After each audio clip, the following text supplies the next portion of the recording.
Avant de finir en bolognaise dans les lasagnes Findus, la viande de cheval a commencé son parcours au pied des Carpates, en Roumanie. Depuis 3 semaines, l'abattoir Carmolympe est dans la tourmente. Ce jour-là, la société nous avait promis une opération porte ouverte, mais une nouvelle alerte sanitaire a tout chamboulé. On n'a pas besoin de vous, on ne veut plus vous voir, foutez le camp.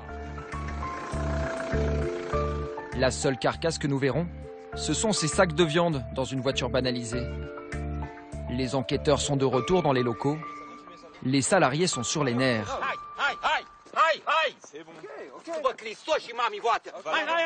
Ras-le-bol de devoir se justifier. C'est bon.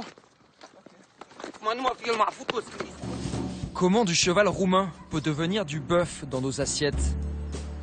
Avec l'affaire Findus, ont été révélés certains secrets de confection peu ragoûtants. Derrière des marques reconnues, se cache en réalité un monde de traders, des financiers qui achètent à bas prix et revendent la viande dans le monde entier. Pendant longtemps, Rémi de Sartre ne s'est douté de rien. Pour nous prouver qu'un industriel peut facilement être trompé, il nous montre à quoi ressemble le fameux minerai de bœuf avant préparation. Des blocs de 20 kilos, mélange de viande et de gras. Quand c'est surgelé comme ça, c'est très difficile de savoir si c'est du bœuf ou du cheval. Pour faire la distinction, on est obligé de faire de la décongélation pour pouvoir comparer la viande fraîche à la viande surgelée. Vous voyez, là, un des critères pour différencier le bœuf du cheval, c'est la couleur. Mais on voit bien ici que même là, si c'est du bœuf certifié, il y a plusieurs couleurs différentes en fonction du taux de gras ou du fait que ce soit surgelé ou pas. Donc,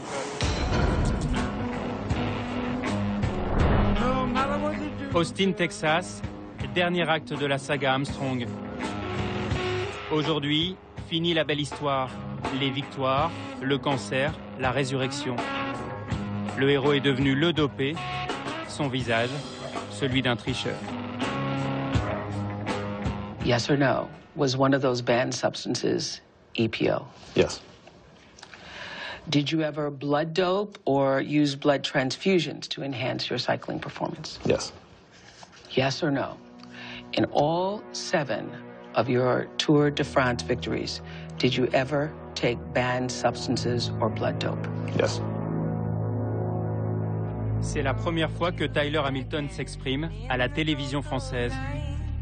Il va livrer un témoignage unique sur le système de dopage mis en place à l'époque. Il s'est dopé, il s'est piqué avec Lance Armstrong. Transfusion sanguine, EPO, il a tout fait. Armstrong n'était pas le seul concerné, toute l'équipe était mise à contribution. Ils se comportaient tous comme de véritables toxicomanes qui ne craignaient qu'une seule chose, se faire prendre. Donc, on fermait tout. Très important. Là et là, comme il pouvait y avoir une caméra, on les recouvrait tout le temps, comme ça. C'est ça. C'est ça. Mais vous aviez peur de quoi?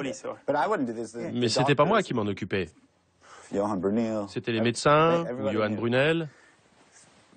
Il pouvait aussi y avoir une caméra là. Alors c'était tout le temps calfeutré. On devait faire très attention. Et le téléphone, il fallait toujours l'éteindre. Toujours. Pourquoi? C'était possible que les policiers écoutent les conversations. C'est ce qu'ils nous disaient. C'était dans le règlement. On devait couper le téléphone. Avec l'équipe américaine, une grande chambre d'hôtel se transforme en salle de shoot.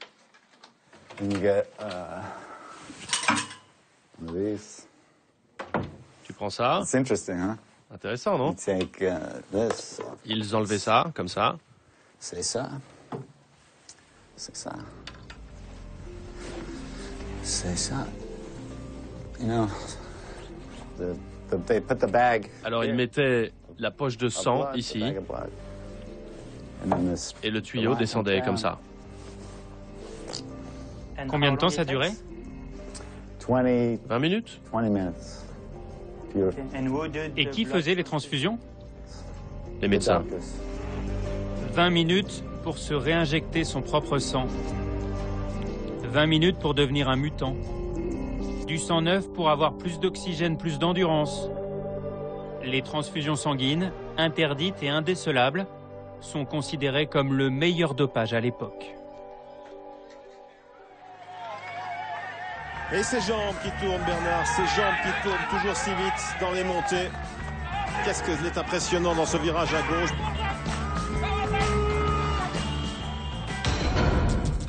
C'était là. Ici. Le traître, c'est comme ça que certains policiers surnomment Sébastien, car l'homme a dénoncé des collègues. Vous pouvez rentrer encore dans ce commissariat? Non. Dans ce commissariat, comme ailleurs, je suis wanted. Ça veut dire quoi? Ça veut dire qu'ils veulent ma peau. Si Sébastien se sent menacé, c'est parce que grâce à lui et à quelques autres, Marseille a vu éclater un des plus gros scandales de la police française. C'était il y a quelques semaines, une quinzaine de policiers arrêtés, menottés et mis en examen. Tous appartiennent à la brigade anticriminalité du nord de la ville. Ils sont accusés de vol, de racket, de trafic de stupéfiants. Dans les rues de Marseille, des dealers seraient dépouillés, des vendeurs à la sauvette volés et laissés libres. Dans cette affaire, Sébastien n'est pas poursuivi. Il jure n'avoir jamais cédé à la tentation. Comme lui, ils ne sont qu'une poignée à casser l'omerta. Nous avons rendez-vous dans un parking à l'abri des regards. Dans cette voiture, un ancien de la BAC Nord va confirmer les dérapages. Ce que raconte ce policier de ses collègues est effarant. Il y en a qui devaient se faire jusqu'à 1000 € par jour, quoi. Des fois, de la coque, ça monte jusqu'à 12 000 15 000 €. Hein. Si vous prenez 300, 400 grammes, vous la revendez, ça chiffre vite. Hein. Il y a des policiers qui ont revendu de la drogue à des dealers. Eh oui. À des dealers de quartier, soit du Nord, soit du Pourtour-les-Tannebert, quoi. Ils se levaient tôt le matin pour pouvoir aller revendre tout ce qu'ils avaient encaissé peut-être la veille ou les jours avant. Des policiers auraient gagné jusqu'à 1000 € par jour en vendant de la drogue volée. Et selon cet homme, dans la police marseillaise comme dans la mafia, régnerait la loi du silence. Ça fait très longtemps que je suis au courant. À Marseille, tout le monde le savait. Ça fait une dizaine d'années que ça existe. Mais il fallait rien dire. C'était l'omerta. Pourquoi? Parce que c'est la police et il ne faut pas y toucher. Notre linge sale, il faut qu'on le lave en famille. Le chauffeur, je dirais, attendez là. Le gars qui était à l'arrière a sauté et a tiré là-bas.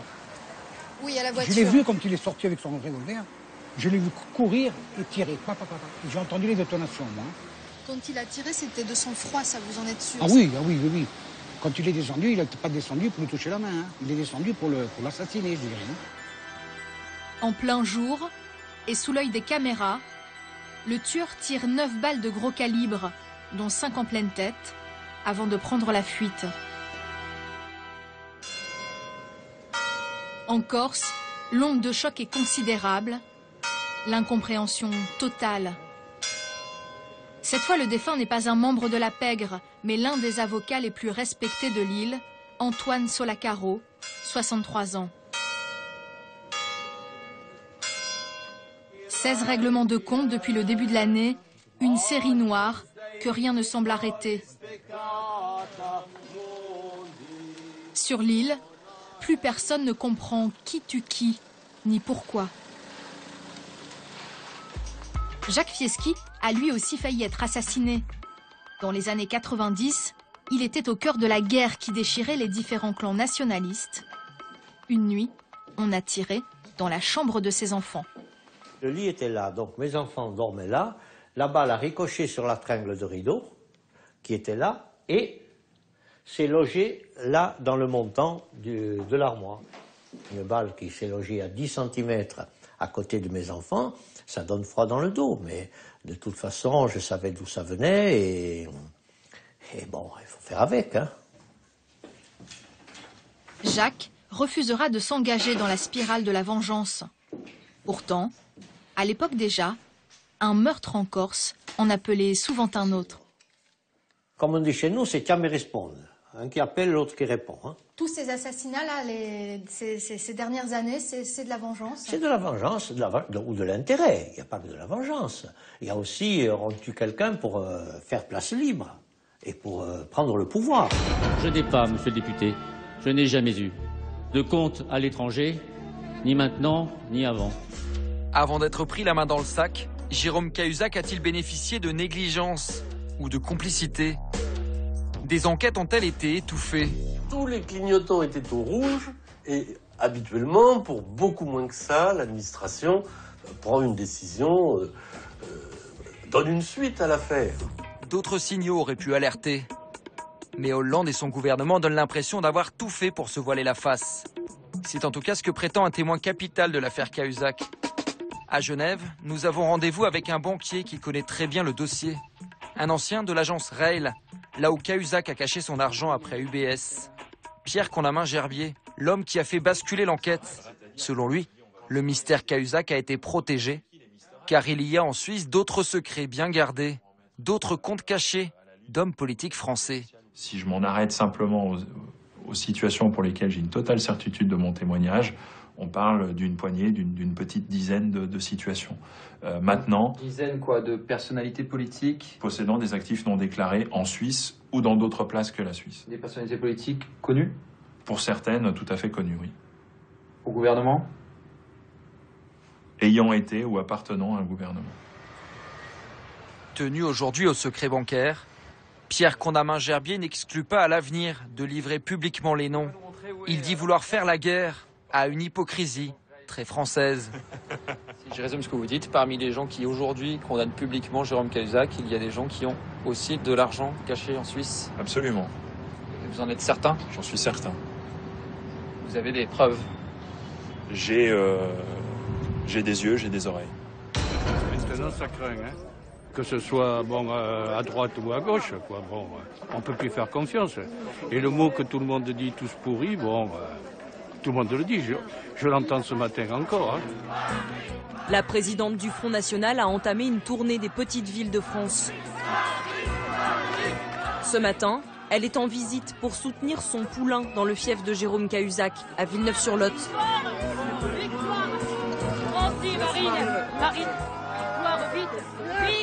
C'est une autre manière de faire de la politique que nous voulons. C'est ça que nous voulons porter. C'est une espérance.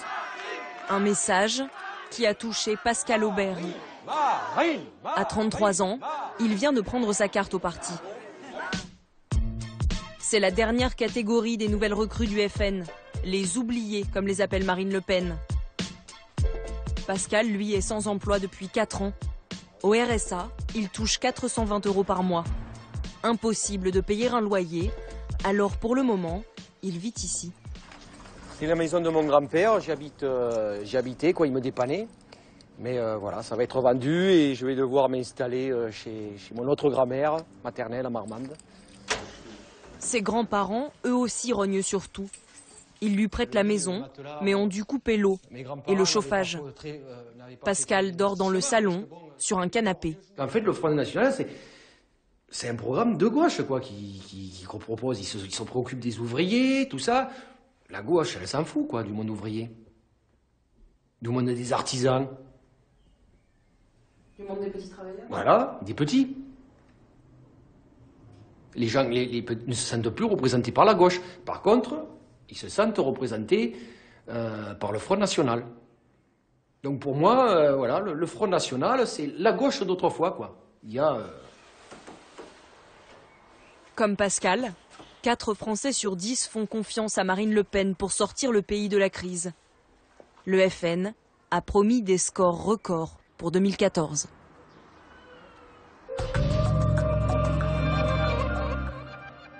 Voilà, retour sur la scène, bien sûr, sur ce bateau avec vous, Nathalie Kosciusko-Morizet, députée UMP de l'Essonne et bien sûr candidate ici à la mairie de Paris l'an prochain, en 2014. Qu'est-ce que vous retenez de tous ces scandales qui agitent la France régulièrement, là, cette année, enfin ces temps-ci, c'est affaire Guéant-Tapie, Cahuzac? Ils sont tous de nature différente, évidemment, mais additionnés ensemble, ils laissent aux Français, on sent bien un sentiment de dégoût, de déception, de colère, et avec tous les scandales, c'est une crise morale qui se rajoute à la crise économique et qui vient finalement créer cette ambiance qui est dure en ce moment. Sur la salle parle de détestation. Il dit, les gens lui disent, dans sa balade en France en ce moment, on vous déteste, vous les politiques. On vous déteste. Oui, bien sûr. Il y a une vraie prise de distance, il y a une vraie défiance avec les politiques en ce moment. Mais pas seulement. Il y a aussi beaucoup de personnes dont on a l'impression qu'elles abandonnent, qu'elles seraient tentées d'abandonner. Ça dépend des tempéraments. Mais est-ce qu'il n'y a pas un décalage incroyable aussi entre ce que vous montrez, vous, les politiques, et puis les préoccupations des Français? Je pense bien sûr à la guerre Fillon-Copé à laquelle on assistait. Je pense à cette bataille pour les primaires au sein de l'UMP qui était grotesque aussi. Est-ce que les gens ne voient pas ça en se disant mais ils marchent sur la tête, ces politiques?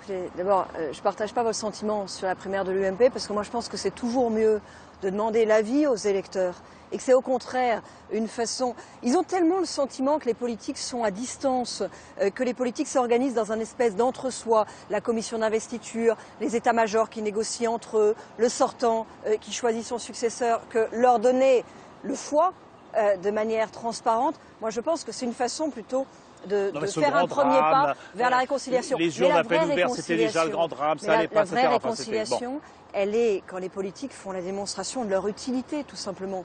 Parce que derrière tout ça, il y a le sentiment que les politiques ne se posent plus la question d'être utiles, qui sont en quelque sorte qui se servent plutôt que de servir. Et moi, c'est ça que j'essaye à mon modeste niveau. C'est ça le prix du retour de la confiance.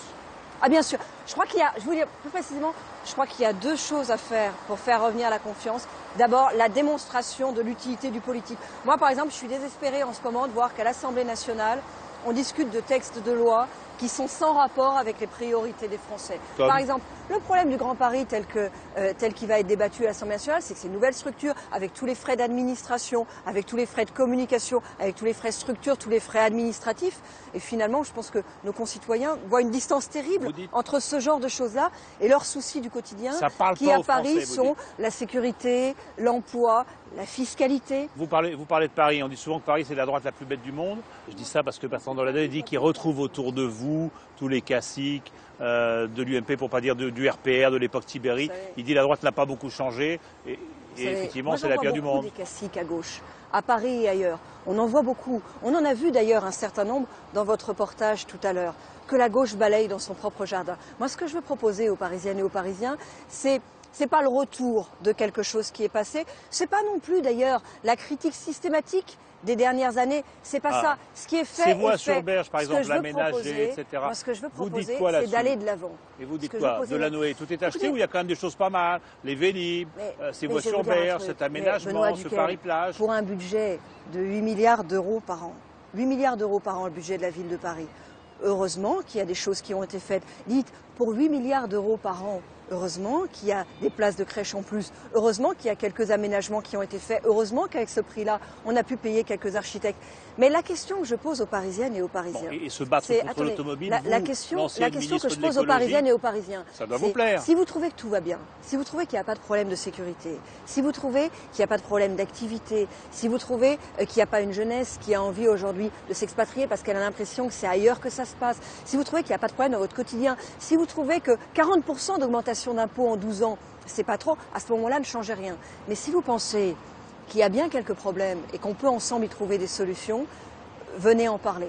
Donc on a bien compris, avec vous, Nathalie Kosciusko-Morizet, il n'y aura pas de promesses jetées en l'air, il n'y aura pas de... Moi, je pense que plus c'est pendant cette campagne, vous ne mentirez pas et tout ce que vous direz, vous le ferez si vous êtes en mesure de le faire. Plus il y a la déception, plus il faut la vérité. Merci beaucoup.